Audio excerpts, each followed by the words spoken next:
আজকে তোমাদের সঙ্গে আমি শেয়ার করব হাঁসের মাংস। অনেকেই পছন্দ করে না, আবার অনেকের কাছেই কিন্তু ভীষণ ভালো লাগে। এটা আমি আজকে নিয়ে সেকেন্ড টাইম ট্রাই করছি। প্রথমবার খুব ভয়ে ভয়ে খেয়েছিলাম, কেমন খেতে হবে ঘেন্না পেয়েছিলাম, কিন্তু খেয়ে এতটাই ভালো লেগেছিল যে আজকে আমি নিজেই রান্না করব আর তোমাদের সঙ্গেও রেসিপিটা শেয়ার করব। তো দেখো, নিয়েছি হাঁসের মাংস, ভালো করে ধুয়ে নিয়েছি, দিয়ে জল ঝরানোর জন্য একটা ঝুড়ির মধ্যে রেখে দিয়েছি। এইবারে কড়াই দিয়ে দিচ্ছি সর্ষের তেল। তেলটা খুব ভালো মতন গরম হয়ে গেলে তেলের ওপরে দিয়ে দিচ্ছি নুন আর হলুদ, দিয়ে আলুগুলোকে একটু হালকা করে ভেজে নেব। তোমরা চাইলে আলুটা নাও দিতে পারো, তবে একটু আলু দিলাম, ভালো লাগে খেতে মাংসের আলু, তার জন্য। তো দেখো, আলুগুলোকে হালকা করে একটু ভেজে নিই। ততক্ষণে চলো এই মাংস রান্নার জন্য একটু মশলা বেটে নেব। নিয়ে নিচ্ছি দেখো আদা, রসুন আর শুকনো লঙ্কা। বললামই একটু ঝাল ঝাল করে করব, সেই জন্য। তো আলুগুলো ভেজে তুলে রেখেছি। তেলের ওপরে দিলাম তেজপাতা আর শুকনো লঙ্কা ফোড়ন, দিয়ে দিলাম পেঁয়াজটাকে বেশ ভালো করে ভেজে নেব। আর পেঁয়াজ ভাজার সময় দিয়ে দিচ্ছি সামান্য একটু চিনি, সুন্দর একটা কালারের জন্য। তো দেখো, পেঁয়াজগুলো আমার বেশ ভালো করে ভাজা হয়ে গেছে। এইবারে আমি যে আদা, রসুন আর শুকনো লঙ্কার পেস্টটা করে রেখেছিলাম সেইটা দিয়ে দিচ্ছি। মিক্সির বাটিটা ধুয়ে দেব সামান্য একটু জল। তারপরে দিয়ে দিচ্ছি দুটো মিডিয়াম সাইজের টমেটো, হলুদ, ধনের গুঁড়ো, জিরের গুঁড়ো, লঙ্কার গুঁড়ো আর কাশ্মীরি রেড চিলি পাউডার, আর দিলাম স্বাদ মতো নুন। দিয়ে মশলাটাকে গ্যাসের ফ্লেমটা লো টু মিডিয়ামে করে খুব ভালো করে কষিয়ে নেব, যতক্ষণ না টমেটোটা গলে আসছে। আর কষাতে কষাতে এই মশলার কালার চেঞ্জ হচ্ছে, ততক্ষণ পর্যন্ত এই মশলাটাকে ভালো মতন কষিয়ে নেব। তো দেখো, মশলা থেকে কিন্তু অনেকটাই তেল রিলিজ করেছে আর টমেটোগুলো একদম নরম হয়ে গেছে। আরও একটু 5 মিনিট মশলাটাকে ভালোভাবে কষিয়ে নেব। টমেটোগুলোকে খুন্তির সাহায্যে ভেঙে ভেঙে দিলাম আর 5 মিনিট মশলাটাকে আরও একটু কষিয়ে নেব। তো দেখো, 5 মিনিট পর মশলাটার থেকে কিন্তু একদম তেল রিলিজ করে দিয়েছে আর মশলার কালারও কিন্তু একদম চেঞ্জ হয়ে গেছে, দেখতেই পাচ্ছ। এইবারে যে মাংসগুলোকে আমি ধুয়ে রেখেছিলাম আগে, সেই মাংসগুলো আমি এর মধ্যে অ্যাড করে দিচ্ছি। তো দেখো, মাংসগুলো সব অ্যাড করে দিলাম, দিয়ে মাংসগুলোর সঙ্গে মশলাটাকে গ্যাসের ফ্লেমটা হাইতে করে দিয়ে 5 মিনিট একটু কষিয়ে নেব। হাঁসের মাংস কিন্তু ভীষণ শক্ত হয়, একটু সময় লাগে রান্না করতে। তোমরা চাইলে এটা কুকারেও করতে পারো, আর গ্যাসে কড়াতে করলে একটু বেশি সময় লাগবে।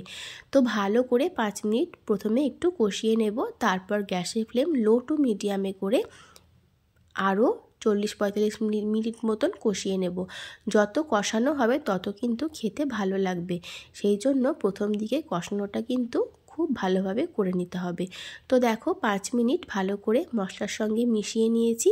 এইবার এটা আমি ঢাকা দিয়ে দেব আর গ্যাসের ফ্লেমটা একদম লোতে করে দেব, দিয়ে আরও বেশ কিছু সময় খুব ভালো করে কষিয়ে নেব।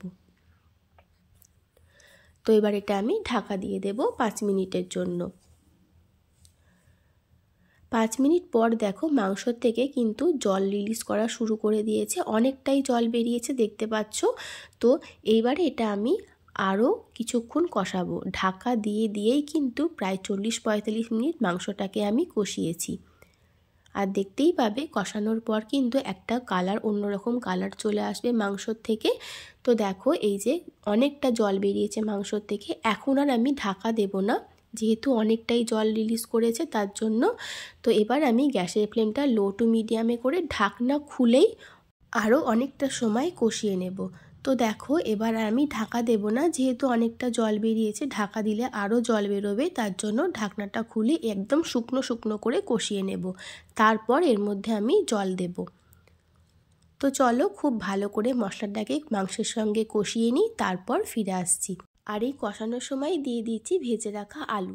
মশলার সঙ্গে ভালোভাবে কষানো হয়ে যাবে আলুগুলো, আর আলুর মধ্যেও কিন্তু একটু মশলা ঢুকবে, তার জন্য আলুর সাথে একদম সমস্ত কিছু বেশ ভালো করে কষিয়ে নেব। দেখো, আলুর সঙ্গে মশলাটাকে ভালো মতন কষিয়ে নিয়েছি, আর যে জলটা ছিল সব জলটাই কিন্তু একদম শুকিয়ে গেছে। আর খুব ভালো মতন করে কষানো হয়ে গেছে। তোমরা কালারটা দেখে নিশ্চয়ই বুঝতে পারছো। এইবারে আমি এর মধ্যে দেব ঝোলের জন্য পরিমাণ মতন জল। এখানে আমি মোট 2 গ্লাস জল ব্যবহার করেছি। যেহেতু কড়ার মধ্যেই মাংসটা সেদ্ধ করব, সেই জন্য জলের পরিমাণটা একটু বেশি দিয়েছি। কুকারে সিটি দিলে কিন্তু জলের পরিমাণটা খুব একটা বেশি দিতে লাগবে না। তো দেখো, এবারে আলু আর মাংস সেদ্ধ হওয়া পর্যন্ত অপেক্ষা করব। জলটা ভালো মতন ফুটে উঠলে ঢাকা দিয়ে দেব। দিয়ে যতক্ষণ না সেদ্ধ হচ্ছে ততক্ষণ পর্যন্ত ওয়েট করবো। আর গ্যাসের ফ্লেম একদম লোতে করে দেব। প্রায় 15-20 মিনিট পর আমি দেখতে এসেছি মাংস আলু সেদ্ধ হয়েছে কিনা। তো দেখো, আলু তো আমার সেদ্ধ হয়ে গেছে আর মাংসটাও কিন্তু আমার সেদ্ধ হয়েছে। এই হাঁসের মাংস সেদ্ধ হতে কিন্তু অনেকটাই সময় লাগে। তো আমার মাংস কিন্তু একদম কমপ্লিট। এবার গ্যাসের ফ্লেম হাইতে করে আরও 5-7 মিনিট একটু ফুটিয়ে নেব। তারপর এর মধ্যে অ্যাড করে দেব গরম মশলার গুঁড়ো। তো ব্যাস, গরম মশলার গুঁড়ো অ্যাড করে দিলাম। দিয়ে গরম মশলার গুঁড়োটা ভালো করে মিশিয়ে নিয়ে এটা আমি ঢাকা দিয়ে দেব। রেস্টে রেখে দেবো 5-7 মিনিট। তারপর এটা গরম গরম ভাতের সাথে পরিবেশন করব। এই শীতের দুপুরে কিন্তু হাঁসের মাংস দিয়ে গরম ভাত যা দারুণ লাগে। বললামই না, প্রথম দিকে খেতে খুব ঘেন্না পেতাম। একবার ট্রাই করে এতটাই ভালো লেগেছে যে আজকে আমি নিজেই বানিয়েছি। আর রেসিপিটাও তোমাদের সাথে শেয়ার করে দিলাম। তো আমার রেসিপিটা কেমন লাগলো অবশ্যই কিন্তু কমেন্ট করে জানিও। গরমকালে কিন্তু হাঁসের মাংস খাওয়া যায় না, শীতের দিনেই খাওয়া যায়, যেহেতু হাঁসের মাংস ভীষণ গরম। তো আমার রেসিপিটা ভালো লাগলে আমার চ্যানেলটা সাবস্ক্রাইব করে দিও। আর অবশ্যই একটা কমেন্ট করে জানিও আমার রেসিপি তোমাদের কেমন লেগেছে। তাহলে আজকের মতন টাটা, সবাই খুব ভালো থেকো, সুস্থ থেকো।